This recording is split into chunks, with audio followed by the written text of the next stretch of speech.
सिया राम जय जय राम राम सिया राम जय जय राम राम सिया राम जय जय राम।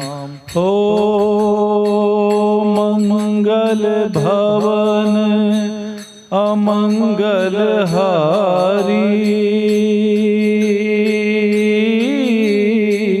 द्रवहु सुदशरथ अजर बिहारी राम सिया राम जय जय राम राम सिया राम जय जय राम राम सिया राम जय जय राम।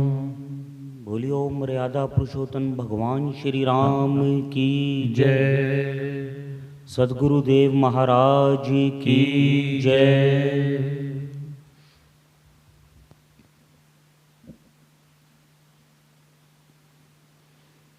श्री राम लखन और जानकी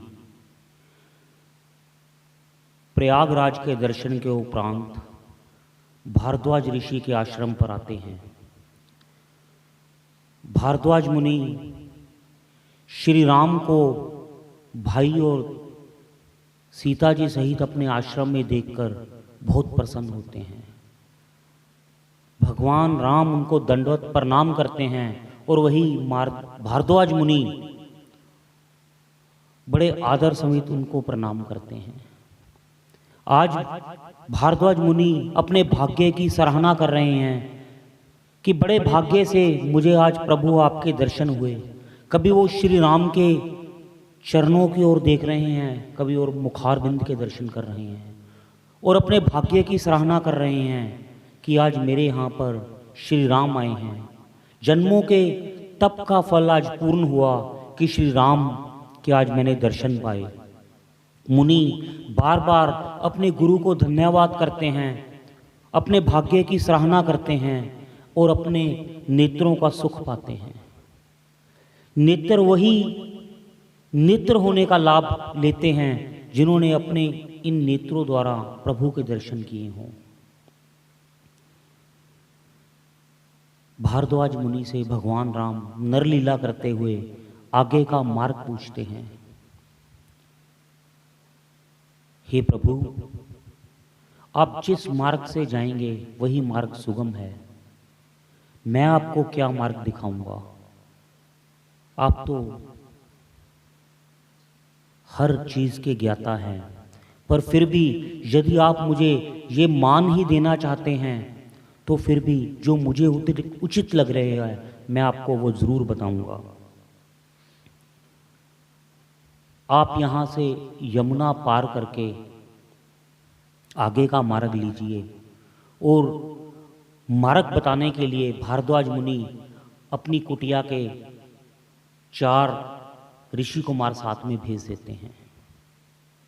भाग्यशाली हैं वो ऋषि कुमार जो जगत के पालक को आज रास्ता दिखाने के लिए उनके साथ जा रहे हैं। वो भी इतने प्रसन्न हैं, पूर्व के कोई महान तपस्वी जिनको आज श्री राम के साथ जाने का अवसर प्राप्त हुआ। 4 मुनि कुमार लक्ष्मण सहित सिया राम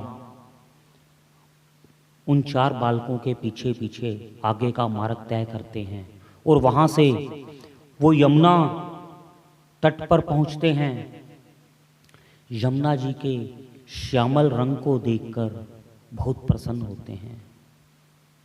तीनों यमुना जी को प्रणाम करते हैं और यमुना जी की बहुत सी बड़ाई श्री राम जी द्वारा लक्ष्मण जी और सीता जी को सुनाई गई।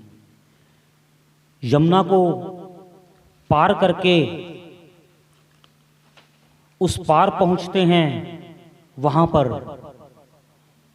एक तेज पुंज वाला छोटी सी जिसकी अवस्था है, कम वर्ष की आयु है, अति सुंदर है, बैरागियों जैसा वेश है, चेहरे पर तेज पुंज है।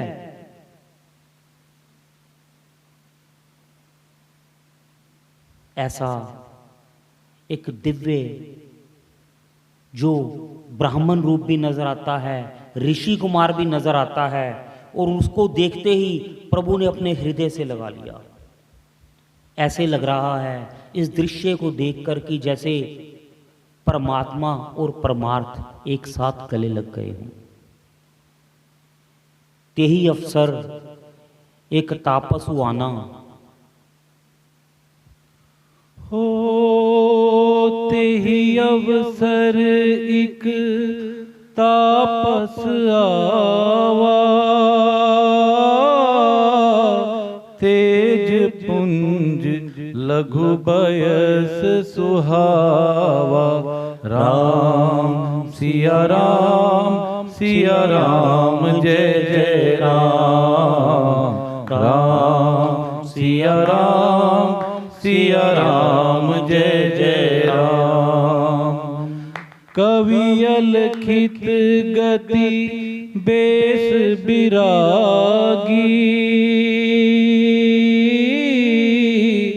मन क्रम वचन राम अनुरागी। राम सिया राम जय जय राम। राम सिया राम जय जय राम।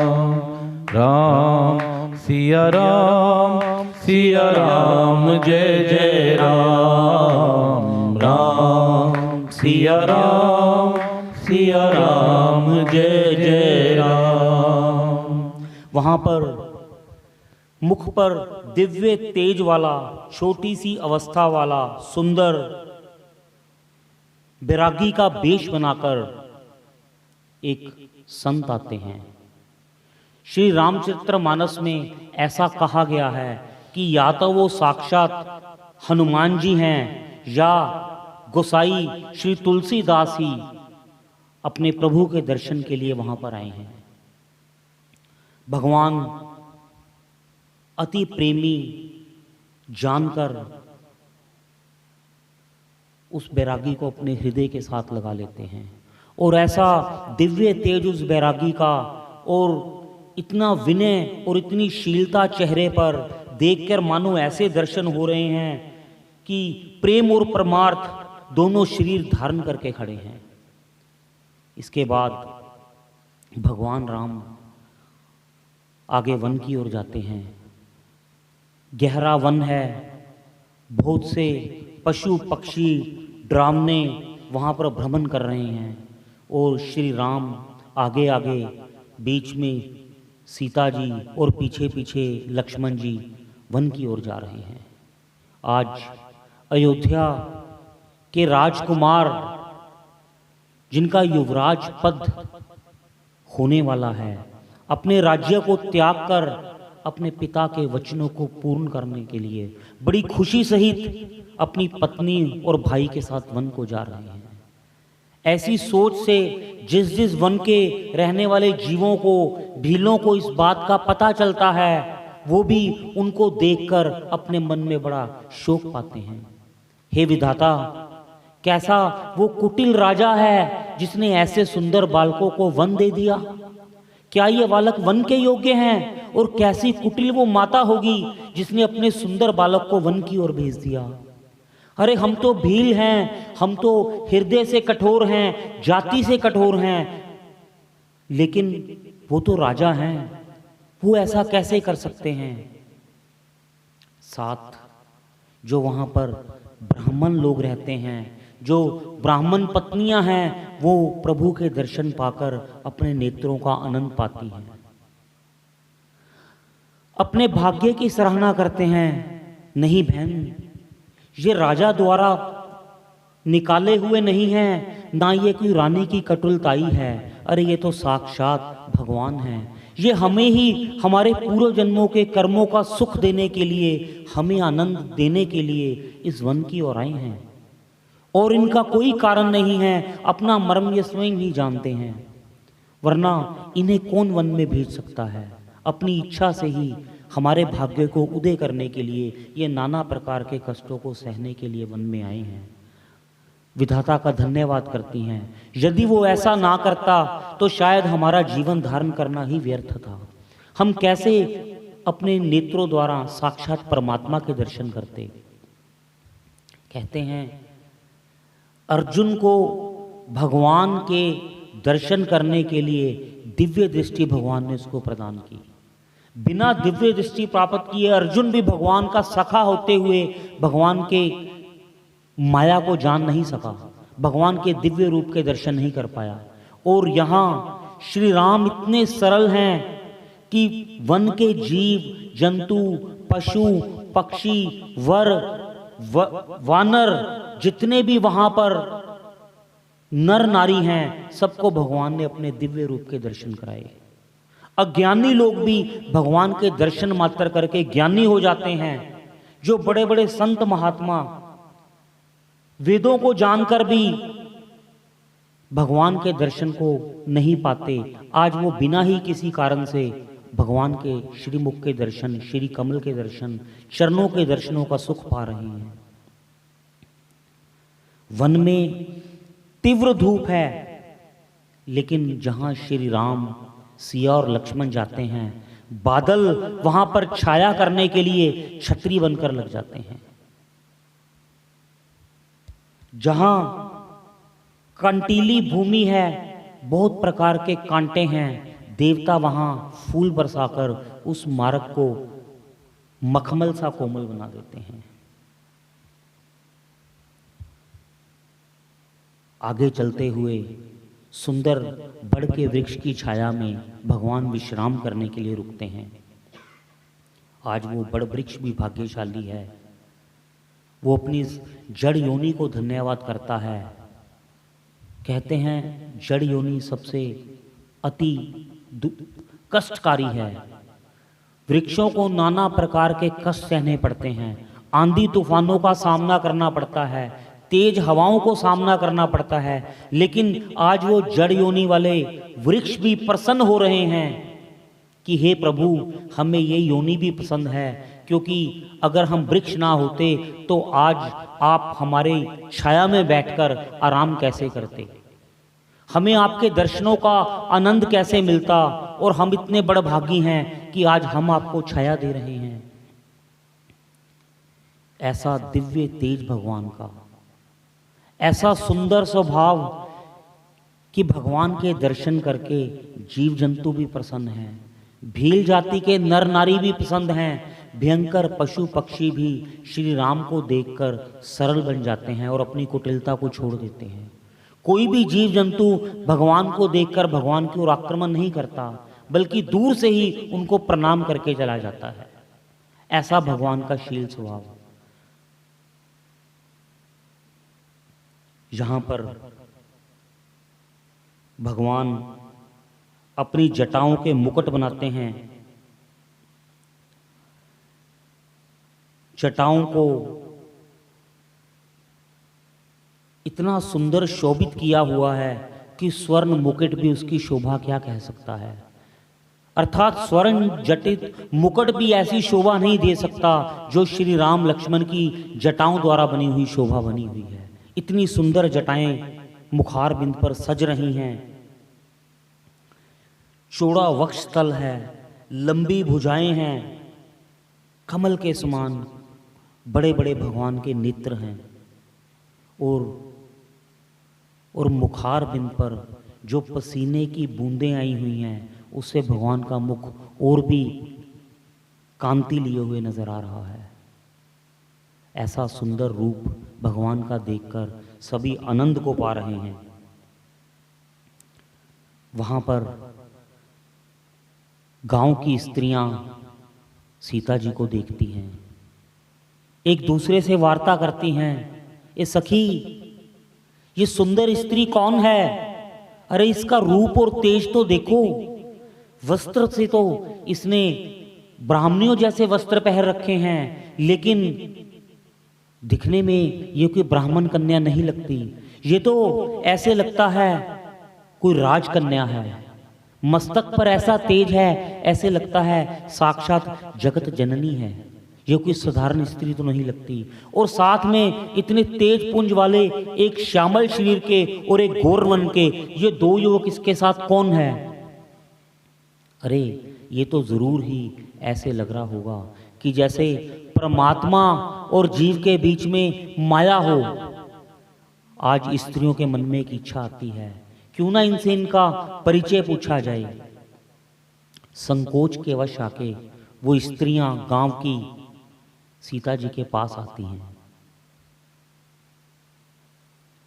हे देवी, आपको देखकर मन बार बार करता है कि आपके मुख की चंद्रमा को निहारते ही रहें, आपके कोमल चरणों को बार बार हम देखते ही रहें। आपकी सुंदर छवि को देखकर आत्मा को तृप्ति ही नहीं हो रही है। हे देवी, हम आपसे आपका परिचय जानना चाहते हैं। कहीं आप साक्षात विष्णु पत्नी लक्ष्मी तो नहीं हैं, और ये भगवान विष्णु तो नहीं हैं। और ऐसे लग रहा है जो ये गौरवर्ण हैं, उनके मुख का तेज देखकर साक्षात ये शेषनाग ही हों। देवी सीता शर्माकर नेत्रों को झुकाकर उन गांव की स्त्रियों को कहती है, नहीं बहन, ये जो मेरा नाम सीता है, महाराज दशरथ की मैं पुत्र वधू हूं, जनक जी की मैं पुत्री हूं। ये जो गौरवर्ण के हैं, अपनी नेत्रों द्वारा इशारा करके कहते हैं, जो ये गौरवर्ण के हैं ये मेरे छोटे देवर लक्ष्मण हैं। और अपने पति की तरफ संकोच भरी दृष्टि से मुख को नीचे झुकाकर केवल बोहों को उठाकर और नेत्रों को उस तरफ घुमाकर इशारा करके सीता जी कहती हैं, ये मेरे पति हैं। ऐसा स्वभाव देखकर स्त्रियां और भी प्रसन्न होती हैं। जितनी दिव्य तेज आपके चेहरे पर है और जितना सौंदर्य आपके मुख पर है, उससे भी सुंदर आपकी वाणी है। धन्य हैं हम कि आज हमने सीता, राम और लक्ष्मण के दर्शन पाए। बार बार उनके रूप की और शीलता की तारीफ करती हैं और अपने भाग्य को धन्य धन्य कहती हैं कि हम उनके दर्शन पा रहे हैं।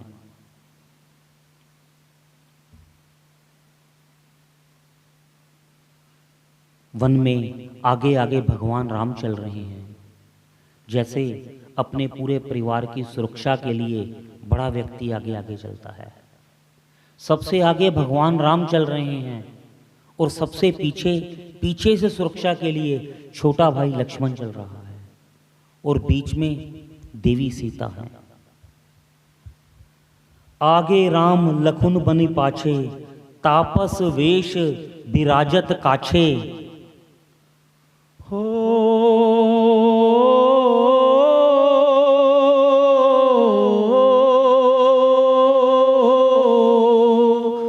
आगे राम लखन बने पाछे,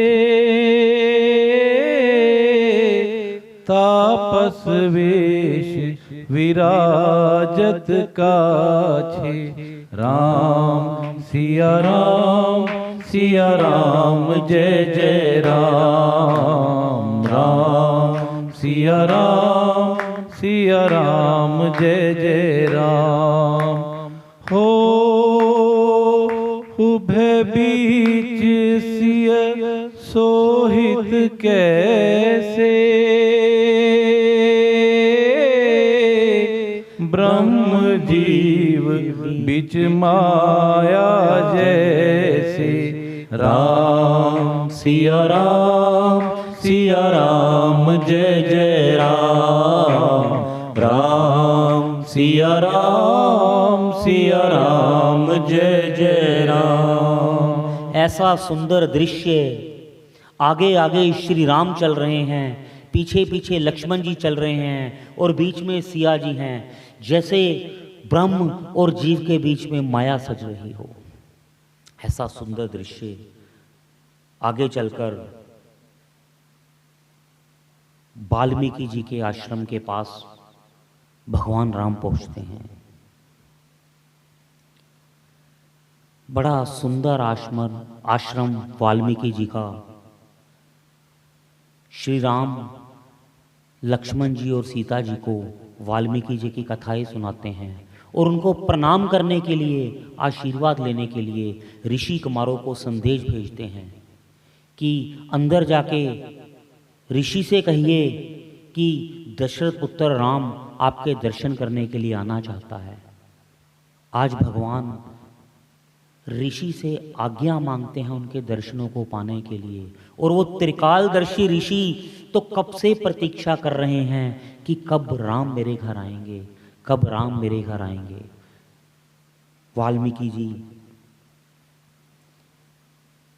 के शिष्य जैसे ही आके श्री राम के आने की सूचना देते हैं, वाल्मीकि अति प्रसन्न होते हैं और तुरंत श्री राम, सीता और लक्ष्मण को आश्रम के भीतर लाने के लिए उनको कहते हैं।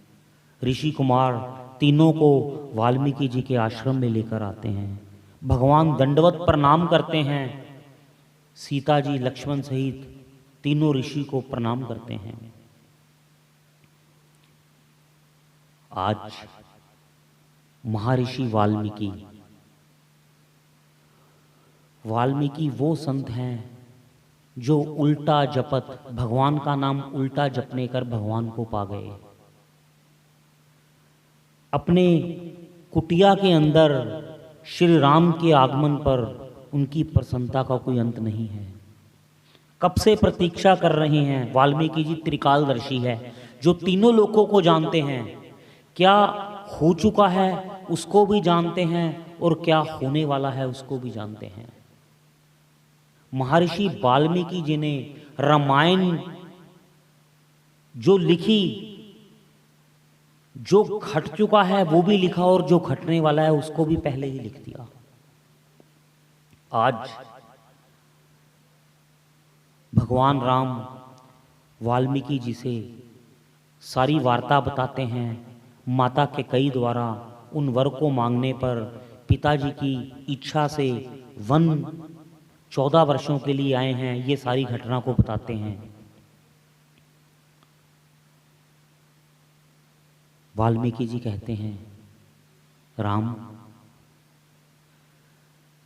कहते समस्त विश्व आपकी हथेली पर बेर के रखे समान है। आप जो करते हैं आप अपनी इच्छा मात्र से ही करते हैं। वाल्मीकि जी भगवान राम को बहुत सम्मान देते हैं, बहुत आदर देते हैं। हे प्रभु, हे राम, आप वाणी के अगोचर हैं। आपकी वाणी का कोई सार नहीं है। आप बुद्धि से परे हैं। जो लोग बहुत तरह की बुद्धि लगाकर आपको जानने की कोशिश करते हैं वो आपको जान नहीं सकते, क्योंकि ईश्वर बुद्धि का विषय नहीं है। आप जितना मर्जी पाठ पूजा कर लो, लेकिन ईश्वर बुद्धि का विषय नहीं है। ईश्वर को सिर्फ प्रेम द्वारा और भक्ति द्वारा ही पाया जा सकता है। भिल्ली ने भगवान राम को पाया अपने प्रेम द्वारा और भक्ति द्वारा। भिल्ली कोई ज्ञानी नहीं थी। कुबड़ी ने श्री कृष्ण के दर्शनों को पाया, सुख पाया, वो भी कोई ज्ञानी नहीं थी। गोपियां इस बात का उदाहरण है। गोपियां ने कोई वेद ग्रंथ पाठ नहीं पढ़े थे। उन्होंने केवल अपनी भक्ति और प्रेम द्वारा ईश्वर के साथ साक्षात्कार किया। आज वही बात वाल्मीकि जी कह रहे हैं, हे राम, हे प्रभु, आप वाणी के अगोचर हैं, बुद्धि से परे हैं, अव्यक्त हैं। कोई भी ऐसी श्रुतियां नहीं बनी जो शब्दों में आपकी लीला को व्यक्त कर पाए। आप शब्दों द्वारा बखान नहीं किए जा सकते। हे प्रभु, आप अपार हैं, आपका पार कोई नहीं पा सकता। ब्रह्मा, विष्णु, महेश भी आपके रहस्य को जान नहीं सकते अथवा आपका पार नहीं पा सकते। केवल जिसको आप चाहते हैं वही आपका पार पा सकता है। सोई जानी जेहु देहु जनाई, जानत तुम ही हो जाई। केवल वही आपको जान सकता है जिसको आप जनाना चाहते हैं। हो सोई जानी जेहि देहु जनाई, जानत तुम ही होई जाई। राम सिया राम जय जय राम। राम सिया राम जय जय राम। राम सिया राम जय जय राम। राम सिया राम जय जय राम। हे राम, वही आपको जान सकता है जिसे आप चाहें वो आपको जान जाए। और हे प्रभु, आपको जानने के बाद वो आप जैसा ही बन जाता है। हे प्रभु, ईश्वर को वही जान सकता है जिन्हें ईश्वर चाहते हैं। आज हम बैठकर अगर सोचें कि हम श्री रामचरितमानस की कथा कर रहे हैं, मैं बोल रहा हूँ आप सुन रहे हैं, ये सब वहम है। ना हमारी वाणी में इतनी शक्ति है और ना ही शब्दों के अंदर है इतने शब्द बने हैं। ऐसा कोई व्याकरण ही नहीं बना जो हरि के गुण की चर्चा कर सके, ना ऐसे शब्द बने जो वाणी द्वारा उनको बोला जा सके, और ना ही ऐसी बुद्धि, तो बहुत दूर का विषय है। ये ईश्वर की कृपा है, ये उन्हीं की मर्जी है कि आज हम अपने ठाकुर जी के सामने बैठकर ठाकुर जी का ही गुणगान कर रहे हैं। ये उन्हीं की कृपा है कि आज हमें सुअवसर प्राप्त हुआ है। सोई जाने जेहु देहु जनाई, जानत तुम ही होई जाई। हे प्रभु, आप मुझे अब भगवान राम वाल्मीकि जी से पूछते हैं कि मुझे अब क्या करना है। आप मेरा मार्गदर्शन कीजिए कि मैं 14 वर्षों के लिए वन में आया हूँ, कौन सा स्थान मेरे लिए उपयुक्त है जहाँ पर मैं अपनी पत्नी व भाई सहित 14 वर्ष आराम से काट लूँ। वो कौन सा स्थान उत्तम है, वो कौन सा मार्ग उत्तम है, कृपया आप मेरा मार्गदर्शन कीजिए। वाल्मीकि जी जो भगवान के मर्म को जानते हैं, फिर मंद मंद मुस्कुराकर और हृदय में प्रसन्न होकर श्री राम की छवि को अपने मन में समाकर बोलते हैं, हे प्रभु, आप मेरे को तो यश दे रहे हैं, वरना मैं आपको कैसे बता सकता हूँ। आप तो सभी कारणों के कारक स्वयं हैं। जो कुछ होने वाला है वो भी आप करने वाले हैं, और जो कुछ क्यों हो रहा है उसके कारण भी आप हैं और उसके कारक भी आप हैं। आप तो मेरे को सिर्फ यश देना चाहते हैं जो आप मुझसे प्रार्थना कर रहे हैं। लेकिन फिर भी यदि प्रभु आपकी ऐसी इच्छा है तो मुझे तो बताना ही पड़ेगा। हे प्रभु, आपने संतों के हित के लिए इस धरा पर अवतार लिया है। आपने जो 14 वर्ष का वनवास लिया है, राक्षसों का वध करने के लिए, ब्राह्मणों की सेवा के लिए, हम सब पर उपकार करने के लिए आप वन वन भटक रहे हैं। हे प्रभु, हे महर्षि, अब मुझे ये भी आप बताइए कि मैं कहां पर रुकूं, कहां पर रहूं। प्रभु, मैं ये तो आपको बता दूंगा कि आप वन में कहां पर रहें, पर पहले एक मेरे छोटे से प्रश्न का उत्तर दे दीजिए। कहते हैं जब कोई बहुत ज्यादा ज्ञानी व्यक्ति आपके पास आता है और आप अपनी जिज्ञासाओं को शांत नहीं करते तो आप वो अवसर चूक गए। ये तो साधारण ज्ञानी व्यक्ति की बात है, यहां पर तो स्वयं भगवान महर्षि वाल्मीकि के पास खड़े हैं, और ऋषि जो इस मर्म को जानते हैं ये भगवान है। तो जीव आज परमात्मा से मिलके इस अवसर को कैसे गवा दे। हे प्रभु, ये तो मैं बता दूंगा कि आप इस लीला मात्र के लिए कहां पर रहें, पर मुझे केवल इतना बता दीजिए कि आप कहां नहीं हैं। कोई ऐसा स्थान बता दीजिए जहां पर आप विराजमान नहीं हैं।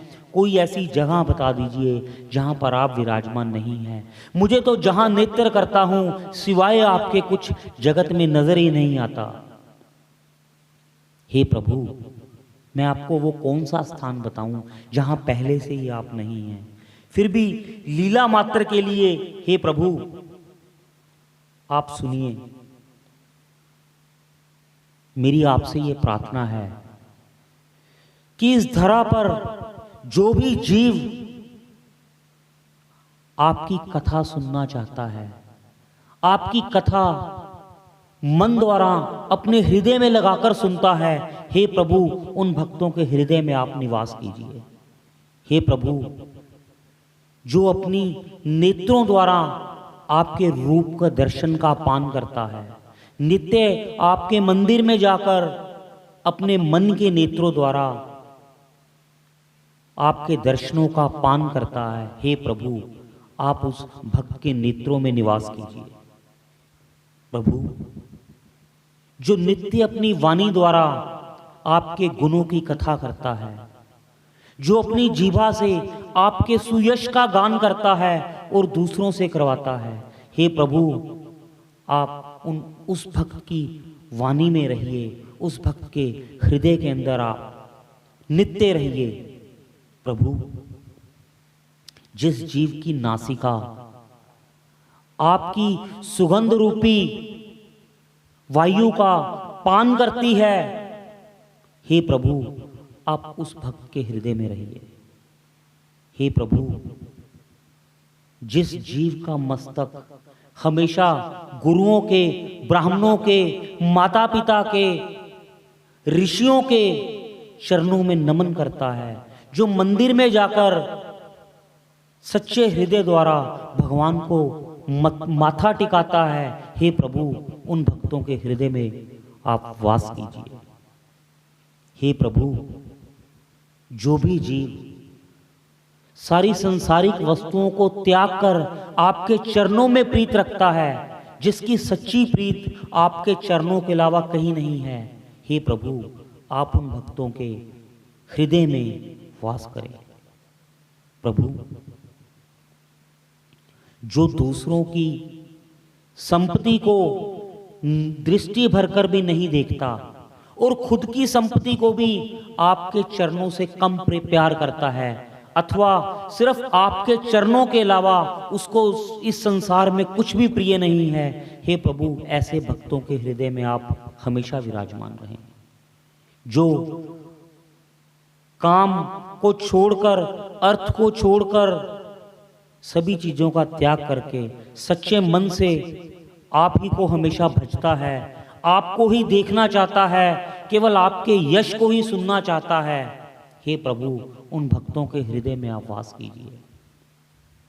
हे प्रभु जिसके हर कर्म और हर कर्मों का फल केवल मात्र आपकी प्राप्ति है, जिसके जीवन का मात्र एक ही लक्ष्य सिर्फ आपके मुखार बिंदु और चरणों के दर्शन है, आपके भक्तों की सेवा है, हे प्रभु उन भक्तों के हृदय में आपका वास हो। ऐसी नाना प्रकार की आज वाल्मीकि जी हम भक्तों को सुख देने के लिए, जो भक्त ये सब कार्य करते हैं, श्री राम उनके हृदय में हमेशा निवास करें, ऐसी वो प्रार्थना करते हैं। वाल्मीकि मुनि जिन्हें नित्य ही भगवान के दर्शन प्राप्त हैं, जिन्हें नित्य ही प्रभु का स्मरण है और जो नित्य ही हरि नाम के अंदर डूबे हुए हैं, आज वो भगवान से ये चीजें क्यों मांग रहे हैं? इस कथा के अंदर जो संत है वो हमेशा सत्य बोलता है, और संत है वो सत्य का संग करता है।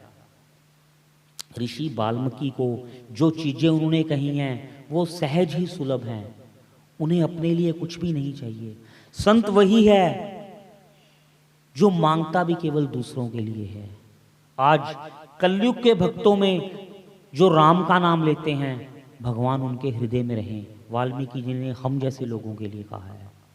जो धर्म का प्रचार करते हैं उनके हृदय में रहिए, जो मंदिर में जाकर माथा टेकते हैं उनके हृदय में रहिए, जो संतों का, माता पिता का सम्मान करते हैं उनके हृदय में रहिए, जो दूसरों की संपत्ति की ओर दृष्टि भी नहीं करते उनके हृदय में रहिए, जो अपने कर्मों को करते हुए कर्म के फल का त्याग करके नित्य कर्म करते हैं और अपने फल की इच्छा सिर्फ आपके दर्शन मात्र रखते हैं, उनके हृदय में रहिए। यहाँ पर वाल्मीकि जी ने हर जीव के लिए भगवान के दर्शन को सुलभ किया है। हमारा कार्य सिर्फ हरि नाम लेना है, बाकी तो वाल्मीकि जी ने भगवान से सहज ही मांग लिया। अगर हम हरि नाम लेते हैं तो निश्चित तौर पे सच्चे मन द्वारा अगर हम भगवान का नाम लेते हैं तो ये वाल्मीकि जी को भगवान ने वचन दिया है, हे ऋषिदेव, जो जो स्थान आपने कहे हैं मेरा आपसे वायदा है मैं वहीं पर निवास करूंगा। ऐसा श्री राम वाल्मीकि जी को कहते हैं। अब हे प्रभु, आप मनुष्य लीला मात्र कर रहे हैं और वन में हैं, तो मैं आपको वो स्थान बताता हूं जो सबके लिए हितकारी है, जो हर तरफ से सुगंधित पावन शीतल वायु के साथ आप आनंद से रह सकते हैं, जहां पर आपका मन सहज ही भक्ति के अंदर लगेगा। हे प्रभु, चित्रकूट पर्वत पर आप निवास कीजिए।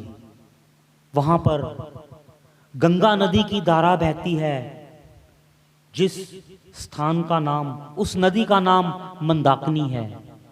मंदाकिनी नदी है, गंगा जी की धारा उसमें बह रही है और स्वयं अत्रि ऋषि की पत्नी अनसुईया जी ने अपने तप द्वारा गंगा जी को वहां पर प्रकट किया है। आप उस स्थान पर निवास कीजिए, बड़ा ही मनोरम स्थान है। ऐसा महर्षि वाल्मीकि श्री राम जी को चित्रकूट पर्वत पर निवास करने के लिए स्थान बताते हैं। जैसे ही भगवान वाल्मीकि जी को प्रणाम करके दंडवत करके उस आश्रम से चलते हैं, तभी देवताओं ने विश्वकर्मा जी को और जो जितने भी देवी देवता हैं सब भीलों का रूप बनाकर चित्रकूट पर्वत पर पहले ही जाकर बस गए कि अब भगवान यहाँ पर आने वाले हैं और हमें भी उनकी सेवा करने का मौका मिलेगा। सब जितने भी देवी देवता हैं सब भील भालों का भेष बनाकर, कोई वानरों का रूप बनाकर वहां पर आकर पहले ही बस गए और भगवान के आने की प्रतीक्षा करते हैं। कहते हैं जब भगवान चित्रकूट पर्वत पर पहुंचते हैं तो बहुत ही सुंदर कुटी विश्वकर्मा जी द्वारा और उन देवी देवताओं की सहायता से, वानरों की सहायता से वहां पर दो बहुत सुंदर कुटियां बनाई गई। एक बड़ी है, एक छोटी है। सही तरह वास्तु पूजा करके भगवान उन कुटियों के अंदर गृह प्रवेश करते हैं। ऐसी कुटिया वन के अंदर बनी है जिसकी शोभा अत्यंत शोभित है, जो हर तरफ से सुंदर फूलों से भरी हुई है। चारों तरफ सुंदर हिरण घूमते हैं, मंद शीतल वायु चलती है, ना बहुत गर्मी है ना बहुत सर्दी है। वहां की आभा मंडल में आते ही हर किसी जीव जंतु का मन भक्ति के अंदर लग जाता है। शेर, चीते, भालू भी उस स्थान पर आकर अपनी क्रूरता को छोड़कर भक्ति में हो जाते हैं। ऐसा उस स्थान का प्रभाव है। अब यहां पर भगवान राम चित्रकूट पहुंच जाते हैं और अब दूसरा दृश्य, सुमंत जी जो श्रृंगवेरपुर के पास श्री राम को छोड़कर गंगा जी के तट पर अभी वो वापिस नहीं गए अयोध्या में। यहां से भगवान राम अपने मित्र गुहू को वापस भेज देते हैं। गुहू जी जब निषाद राज गुहू जब अपने राज्य में वापस पहुंचते हैं, देखते हैं सुमंत जी का रथ वहीं खड़ा है। महाराज, आप अभी तक वापस नहीं लौटे अयोध्या, महाराज आपकी प्रतीक्षा कर रहे होंगे। सुमंत जी रो रहे हैं, मैं क्या मुख लेकर वापस जाऊंगा अयोध्या में। महाराज ने केवल इतना ही तो कहा था, अगर राम ना आए तो कम से कम पुत्रवधू सीता को वापस लेके आ जाना। अब मैं इस खाली हाथ मैं अपना मुख महाराज को कैसे दिखाऊंगा? ये खाली रथ लेकर मैं कैसे अयोध्या चला जाऊं? नगर के वासी मेरी बाट जोत रहे होंगे। अरे मैं अपना ये मुख उनको नहीं दिखा सकता। ऐसा कहकर सुमंत जी फूट फूट कर रोना शुरू कर देते हैं।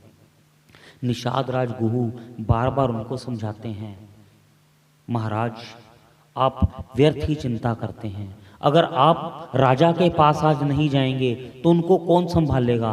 केवल आप ही हैं जो राजा की दशा को संभाल सकते हैं।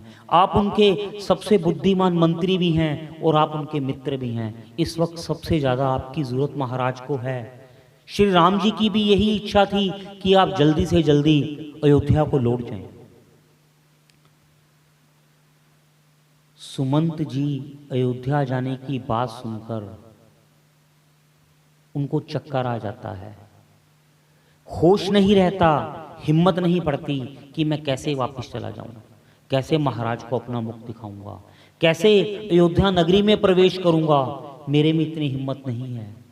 तब निषाद राज अपने 4 साथियों को सुमंत्र जी के साथ अयोध्या में भेजते हैं कि उनको अयोध्या छोड़कर वापस आ जाना। घोड़े हिन-हिना रहे हैं, वापस आज पग नहीं उठा रहे जाने के लिए। आज पशु भी, श्री राम की ऐसी महिमा है कि अयोध्या के घोड़े भी राम जी को छोड़ के दोबारा अयोध्या में नहीं जाना चाहते। ऐसा प्रेम श्री राम के साथ पशु पक्षियों का भी।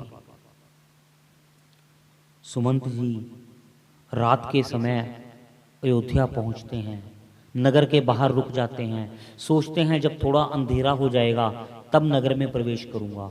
अगर इसी समय नगर में गया तो नगर के वासी मेरे को देखेंगे और खाली रथ देखकर बहुत दुखी होंगे और मैं अपना ये मुख उनको कैसे दिखाऊंगा। कितने विश्वास के साथ महाराज ने भेजा था, सुमंत कम से कम मेरी पुत्र वधू को तो ले आना। मैं महाराज का एक इतना सा काम भी नहीं कर सका। बड़े गलानी भरे मुख के साथ नगर के बाहर खड़े सुमंत रात्रि होने की प्रतीक्षा कर रहे हैं। 2 पहर रात्रि के बीत जाने के बाद जब उन्होंने सोचा कि नगरवासी सब सो चुके होंगे, वो धीरे धीरे नगर के अंदर प्रवेश करते हैं, घोड़ों को अस्तबल में बांधते हैं और धीरे से महल के अंदर जाते हैं। मुख को छुपाए हुए, पैरों को दबाए हुए, किसी को आवाज ना आ जाए। आज अयोध्या नगरी जो कुछ दिन पहले सुंदर दुल्हन की तरह सज रही थी, आज शमशान की तरह सन्नाटा है। अपनी ही नगरी में आते हुए सुमंत जी डर रहे हैं। ऐसी भयानक आवाजें उनको सुनाई दे रही है जैसे पता नहीं यहां पर क्या हो गया हो। ये मन की परिस्थिति है। जब अंदर से व्यक्ति प्रसन्न होता है तो उसको हर तरफ शहनाइयां सुनाई देती है, हर तरफ आनंद का अनुभव होता है, हर तरफ चमक रंग नजर आते हैं क्योंकि हम अंदर से आनंदित हैं। और वही व्यक्ति जब अंदर से उदास हो उसको हर तरफ ऐसे लगता है कि शोक वाली ध्वनि आ रही है। वही घर के लोग अगर आनंद में हो तो भाई बहनों पे प्यार आता है, अगर शोक हो तो वही ऐसे लगता है कि शायद मुझको घृणा भरी दृष्टि से देख रहे हैं। ये सब मन की स्थिति है जो सुमंत जी द्वारा हमें श्री रामचरितमानस में गोसाई तुलसीदास जी समझाना चाह रहे हैं। जब तक हमारा मन ईश्वर के चरणों में लगा हुआ है, हमारे मन में हर वक्त दिवाली है, हमारे मन में हर वक्त हर्ष के दिए जल रहे हैं, हर वक्त प्रसन्नता ही प्रसन्नता है। और वहीं जब जीव का मन ईश्वर से दूर होता है तो उसको हर जगह शमशान और सन्नाटा है। मात पिता बांधव सुत दारा, धन जन साजन सखा प्यारा, अंत काल दे सके ना सहारा, राम नाम तेरा तारन हारा। केवल राम का नाम ही है जो जीव को इस संसार के बंधन से छुड़ा सकता है। वही सूर्य है, वही चंद्रमा है, वही मार्ग है, वही इमारतें हैं, वही सुंदर वस्त्र पहने हुए हैं और वही सोने हीरे जवाहरत मणियों के आभूषण हैं। लेकिन आज वही अयोध्या शमशान जैसी लग रही है। नगर में तो कोई परिवर्तन नहीं आया, लेकिन क्या चला गया? जीव का आनंद। श्री राम वहां नहीं है। जहां राम वहीं आराम, जहां राम नहीं है वहां आराम नहीं है। सुमंत जी ढूंढते हुए राजा दशरथ के पास पहुंचते हैं। मन में बड़ा विषाद है कि मैं अपने महाराज को क्या कहूंगा। मन को धैर्य देकर, ज्ञान को अपने सिर पर चढ़ाकर सोचते मैं ये उदास मुख लेकर महाराज के सम्मुख नहीं होऊंगा। मैं उनको बहुत तरह की ज्ञान की चर्चा करके उनके दुख को दूर करूंगा। अरे मैं तो उनका मंत्री हूं, उनका मित्र हूं। जो समझदार व्यक्ति होता है वो खुद कितने भी शोक में हो, लेकिन आज उसका यही धर्म है कि अपने मित्र को, अपने गुरु को, अपने भाई को, उसके दुख को दूर करे। वही आज सुमंत्र जी हमें ज्ञान देते हैं। अगर कोई दुखी हो तो अपने दुख को छुपाकर उसको प्रसन्न करने का पूरा प्रयत्न करना चाहिए। ये भी राम की सेवा है। महाराज, हा राम, हा राम, हा राम कहते हुए कभी देखते हैं मेरा राम आ गया, कोई मेरे राम को दिखा दो, कोई मुझे लक्ष्मण को दिखा दो, कोई मुझे सीता को दिखा दो। हा राम कहते हुए फिर मूर्छा में चले जाते हैं। फिर खड़े होते हैं, मेरा राम आ गया कर नगर के द्वार की तरफ दौड़ते हैं, फिर गिर जाते हैं। ऐसी भयानक स्थिति महाराज दशरथ की। सुमंत जी प्रणाम करते हैं। महाराज, क्या आपको ऐसा शोभा देता है? आप राजा हैं, आप महाज्ञानी हैं। आपके प्रताप से देवराज इंद्र भी बिना भय के इंद्र पर राज, स्वर्ग में राज करता है। आप ऐसी दशा क्यों कर रहे हैं? आपको तो प्रसन्न होना चाहिए। जिसका पुत्र श्री राम हो उस राजा को किस बात का शोक? आप बिल्कुल भी शोक करने योग्य नहीं हैं। आप लक्ष्मण के पिता हैं, ऐसा लक्ष्मण जो अपने भाई के कारण वन में चला गया। आप सीता के ससुर हैं, जिन्होंने अपने पति व धर्म के आगे राज्य के सुख को छोड़ दिया। आप क्यों शोक करते हैं? आपको तो मान करना चाहिए कि आप ऐसे ऐसे बालकों के पिता हैं। बहुत प्रकार से राजा के मन को समझाने की कोशिश करते हैं। फिर राम जी ने कहा है कि वो वन में सुख से रहेंगे अगर आप यहाँ पर सुख से हों। अभी अवधि समाप्त हो जाएगी, जल्द ही पुनः आपके चरणों में आकर वो वंदन करेंगे। महाराज, यदि आज आप धैर्य करेंगे तो सारी अयोध्या धैर्य रखेगी। यदि आप धैर्य को त्याग देंगे तो अयोध्या का धैर्य कहाँ से आएगा? महाराज, आज सारी प्रजा आपके मुख को देखकर जी रही है। कृपया आप अपने शोक को त्याग कर उठें और अपने राज्य को संभालें। ऐसा ही श्री राम भी चाहते हैं, भरत को राज्य दे। परंतु आज दशरथ को ये बातें अच्छी नहीं लग रही। अरे, जिसने अपने जीवन में राम को गवा दिया हो उसको और कुछ भी नहीं भा सकता। जैसे ही राजा को यह पता चलता है, सुमंत ने कहा कि प्रभु, 14 वर्ष बाद आप राम, लखन और जानकी के दर्शन पाएंगे। दशरथ के कानों को ये वचन सुनते ही हृदय में अथाह पीड़ा हुई। मुख से वचन नहीं लिख रहे, चेहरा सूख गया। कहते हैं, कौसल्या, आज मुझे श्रवण कुमार के माता पिता का श्राप याद आ रहा है। सारी कथा सुनाते हैं कि श्रवण कुमार के माता पिता ने मुझे श्राप दिया था, आज उनका श्राप वो सत्य होने जा रहा है। ये किसी का दोष नहीं है, ये मेरे ही किए का फल है। मैं जान गया हूं कि मैं अब यहां नहीं रहूंगा।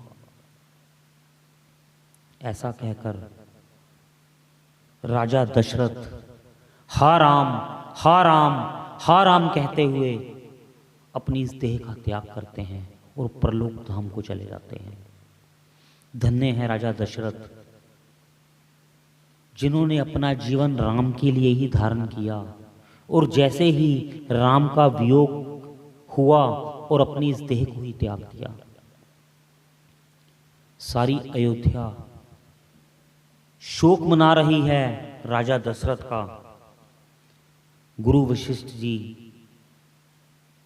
नाव में तेल भरकर राजा दशरथ की देह को सुरक्षित करते हैं, रखवा देते हैं, और जल्द ही भरत जी और शत्रुघ्न जी को ननिहाल से बुलाने के लिए दूत भेजा जाता है।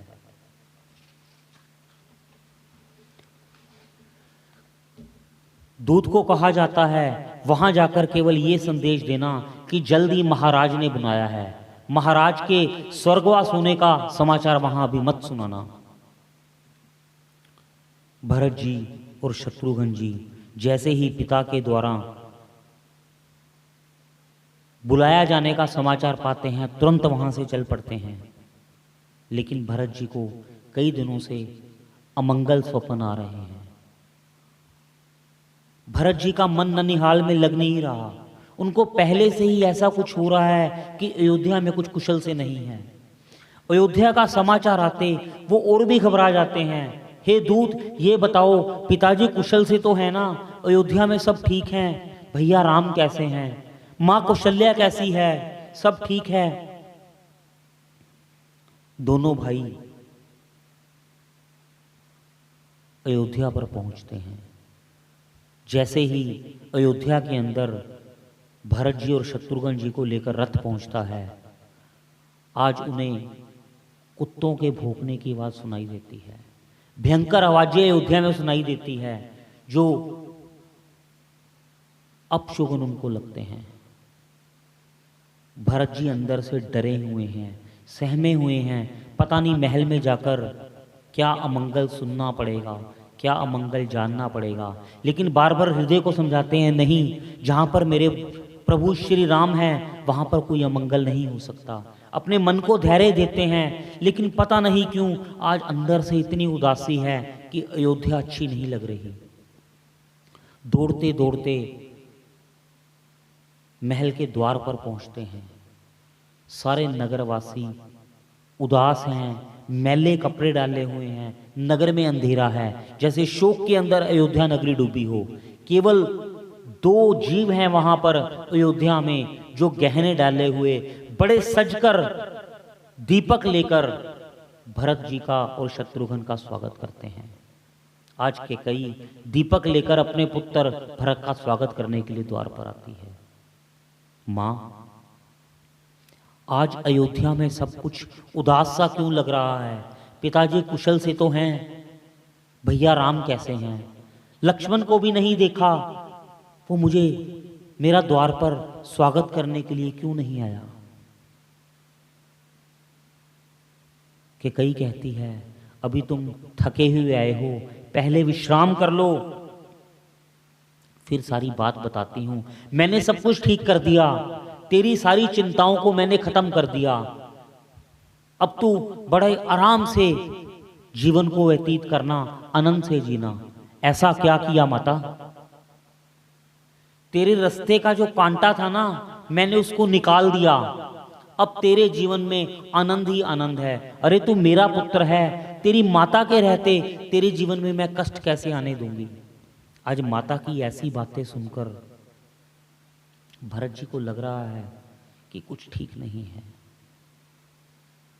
बार बार कहने पर के कई ने भरत जी को सारी वार्ता सुना दी कि राम को मैंने 14 वर्ष के लिए वन भेज दिया और अब तू राजा बनेगा। इस बात को तेरे पिताजी राम के वियोग से हा राम कहते हुए परलोक को सिधार गए। जैसे ही ये बात सुनी, भरत चिल्लाकर रोए, पिताजी पिताजी। दौड़कर भागते हैं कौशल्या माँ के आश्रम में। पिताजी का मुख दिखा दो, मुझे मेरे पिता का मुख दिखा दो, मुझे मेरे पिता का मुख दिखा दो। दोनों भाई रोते हुए माँ कौशल्या के चरणों में गिर पड़ते हैं। माँ उठाकर उनको हृदय से लगाकर रोती है। तभी वहां पर मंथरा को सजी हुई आती देखकर शत्रुघ्न जी उसके कुबड़ पे जोर से लात मारते हैं और उसका कुबड़ तोड़ देते हैं। बालों से पकड़कर उसको बहुत मारते हैं, लेकिन कोमल हृदय वाले भरत जी उसको छुड़वा देते हैं। जाने दो इसे, खूनी प्रबल है। भरत जी बहुत विलाप करते हैं, बड़े दुखी हैं आज मन में। गुरु वशिष्ठ भरत जी को धैर्य देते हैं और कहते हैं अभी ये वक्त शोक का नहीं है भरत, तुम पर बड़ी जिम्मेवारी है। राम और लखन भी महल में नहीं है, तुम अपने विधि के साथ पिता का दाह संस्कार करो और जो भी नियत कर्म बनते हैं उनको पूरा करो। कहते हैं भरत जी ने 10 दिन तक पूरी क्रियाएं करके जो भी उचित विधि पूर्वक अपने पिता के लिए संस्कार कार्य थे पूरे करते हैं। उसके बाद गुरु वशिष्ठ भरत जी को राज्यभार संभालने के लिए विनय करते हैं। हे भरत, अपने पिता के वचनों को सत्य करो। तुम्हारे पिता के वचनों के लिए राम वन में गए हैं और यदि तुम उनके वचनों को सच्चा नहीं करोगे तो व्यर्थ ही उनका वचन झूठा हो जाएगा। और यही राम की भी इच्छा थी कि तुम राज्य करो, तुम्हारे पिताजी के भी यही वचन हैं। सब बहुत प्रकार से भरत को समझाते हैं, नगरवासी भी भरत को समझाते हैं, सभी श्रेष्ठ जो लोग हैं नगर के भरत जी को नगर भार संभालने के लिए विनय करते हैं, परंतु भरत चुप करके खड़े रहते हैं, किसी की बात को काटते नहीं।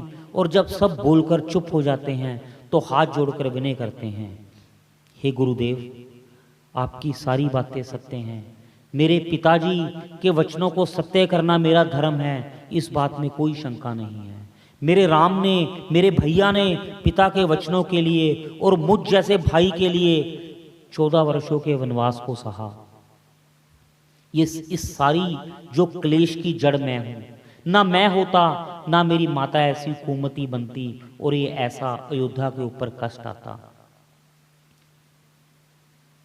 बार बार कहते हैं मेरी इसमें कोई मिली भगत नहीं है, मैं इस बात को नहीं जानता था।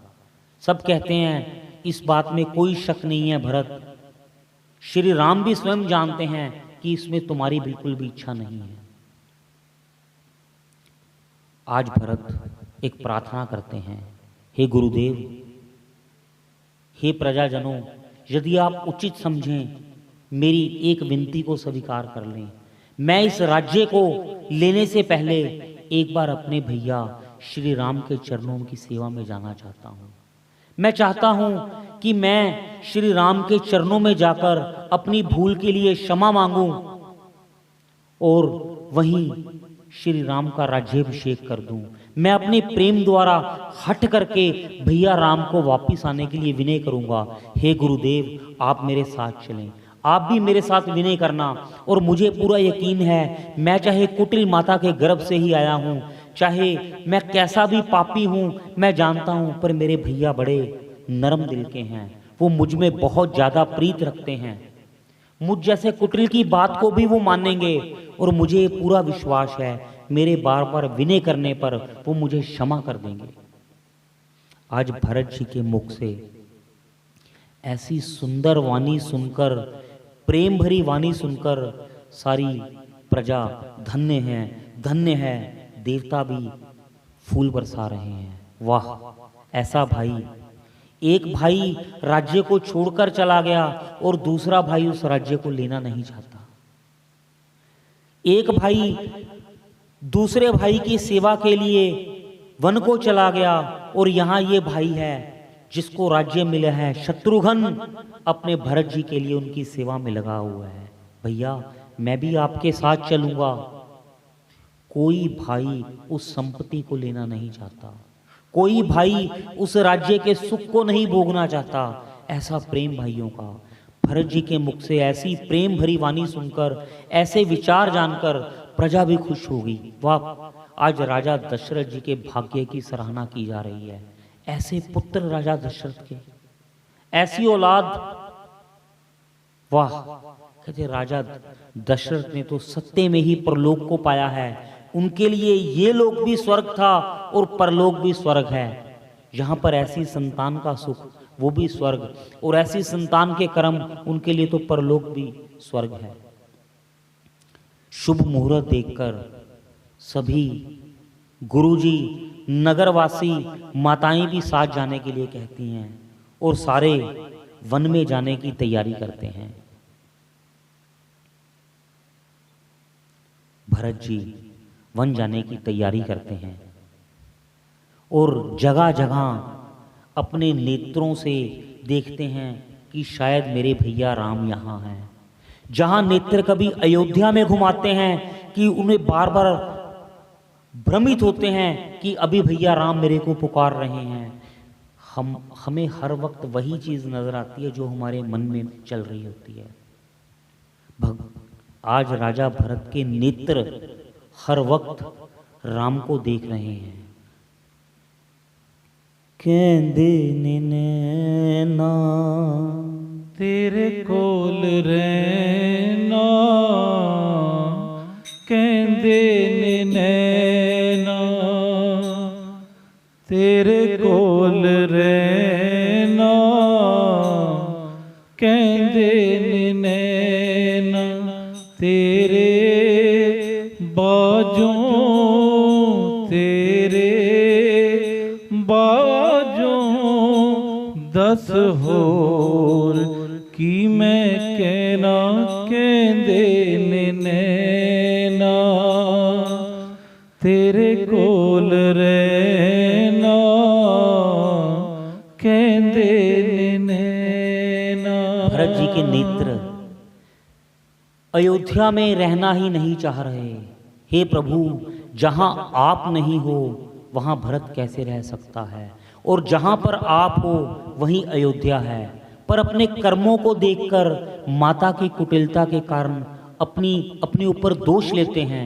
हे प्रभु, चरम वेखाते बंदाए, कर्म वेखाते गंदाए, चरम वेखाते बंदाए, कर्म देखाते गंदाए, हो बंदिया गंदिया, बंदिया गंदिया, बंदगी है तेरा कहना, कहंदे नैना तेरे कोल रहना, कहंदे नैना तेरे बाजों, तेरे बाजों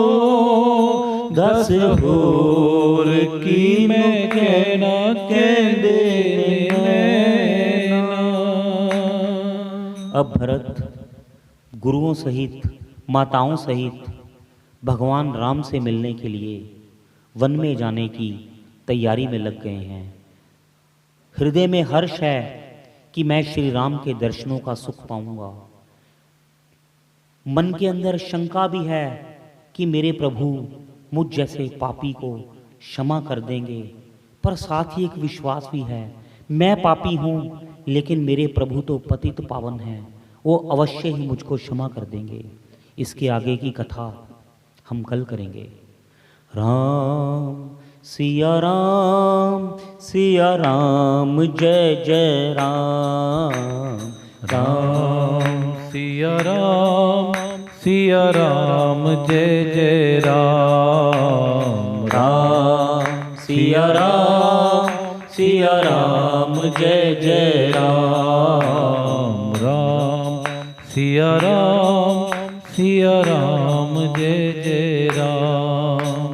एक बहुत ही मधुर भाव। हे राम, हे राम, हे राम, हे राम, जग में साचो तेरो नाम। हे राम, हे राम, हे राम, हे राम, अंतर्यामी सबका स्वामी, तू अंतर्यामी सबका स्वामी, तू अंतर्यामी सबका स्वामी, तू अंतर्यामी सबका स्वामी। तेरे चरणों में चारों धाम, हे राम हे राम, हे राम हे राम। तू ही माता तू ही पिता है, तू ही माता तू ही पिता है, तू ही माता तू ही पिता है, तू ही माता तू ही पिता है। तू ही तो है राधा का श्याम, हे राम हे राम, हे राम हे राम। तू ही बिगाड़े तू ही सवारे, तू ही बिगाड़े तू ही सवारे, तू ही बिगाड़े तू ही सवारे, तू ही बिगाड़े तू ही सवारे।